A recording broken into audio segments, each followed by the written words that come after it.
Hi, my name is Rachel Gloria Adams. I'm a painter and designer in Portland, Maine, and I'm going to be showing you a few tips on how to create a mural. I do a lot of mural work around Portland, Maine. A lot of times there are spaces where children interact with them, so I thought perfect opportunity to give my daughters a little bit of what I do for other people. We're in my daughter's room and we're in this kind of weird, awkward entry room area, and I thought it was a great opportunity to put a pop of pattern into the room.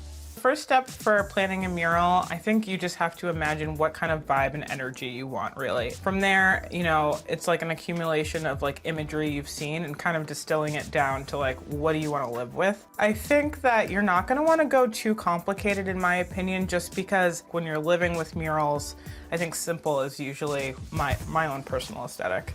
I think pulling color schemes from things in your space or even like colors that you gravitate towards wearing. I mean, I think like I always tell people, you know, if they're thinking about doing something in their home, go look in your closet because like that's the best indicator of what colors you like and what you're currently living with. Today we're gonna get started with drawing some flowers for the girls' room. I was inspired by one of the children's book that they have, and the cover has very similar colors, and so we're using that as a starting point, and we're gonna be using flowers just because who doesn't love a good flower? Any tools that you could use are really helpful, and it doesn't have to be something special. So today, I'm gonna actually be using this lampshade as my starting point for the flowers, which I know is bizarre, but that's what we're working with. The shapes in the end are gonna be a bit organic and wonky in form, so we just wanna make sure that we use a consistent template for the starting point for each shape. I'm gonna go ahead and draw in the petals. I like hand drawing them in so that each one's different and unique.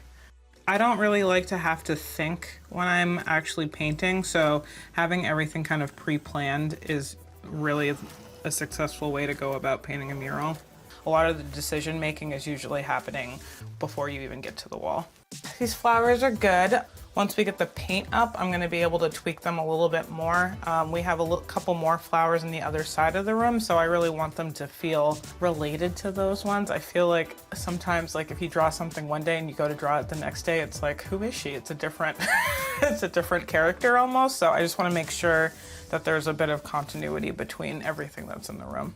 So I've got these colors picked out. I just want to make sure that the colors are doing what I imagine them to do in my head. I'm going to make sure that I just test each one out. I'm going to assign what color is going where also when I'm doing that, which is helpful. So it's kind of like a map I'm going to give myself. I typically go top shelf with my paint just because you want a good latex interior paint that's got some primer in it, and putting a little extra money towards it is worth it in the long run because it's usually better color and better durability and cleanability. And I typically stay within the eggshell family.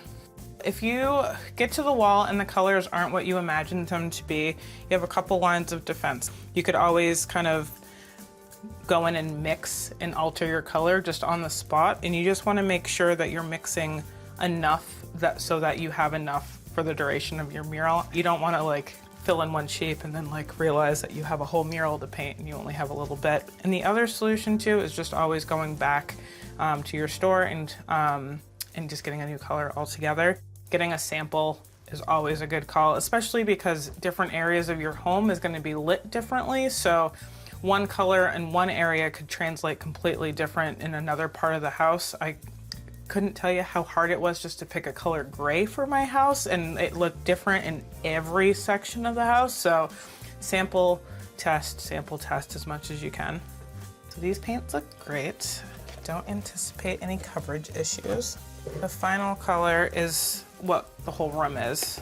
For something where you're gonna be painting shapes and they're a lighter color and then you know you're gonna have a darker color around it, I would paint your shape in the brighter color first and then use your darker color to cut the shape around, and it's kind of a great way to be able to edit. So if you fall outside of the lines or you want to change the shape as you go, you can do that hard edge around the lighter color. All right, so we've got all the colors up and they look really great, and I'm gonna go ahead and start filling in the shapes. Important thing to know for filling in shapes is you wanna go thin layers because we are gonna be cutting back over this with another layer, so we wanna make sure this stays as flat as possible and we don't get any paint buildup.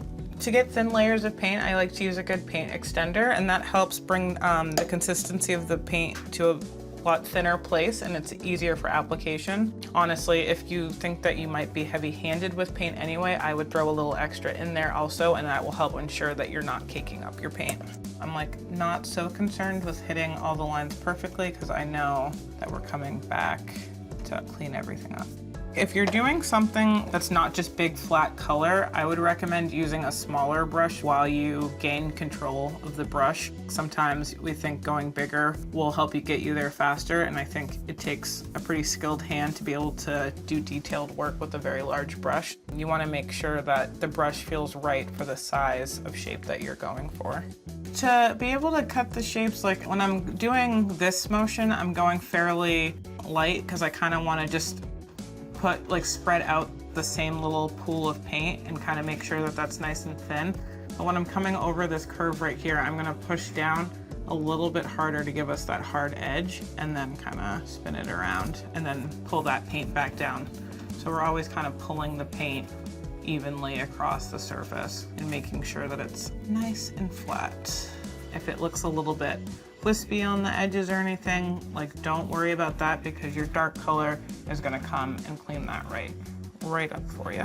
I am like a paint by number kind of gal. If I am holding this paint pot with this color, I'm gonna put all of that color up at once and then move on to the next color. That's also helpful too if you only are using one brush for a project too. It helps it so that you're not having to go back and clean in between every color, and sometimes that opens up the gates for color mixing and things you're not looking for.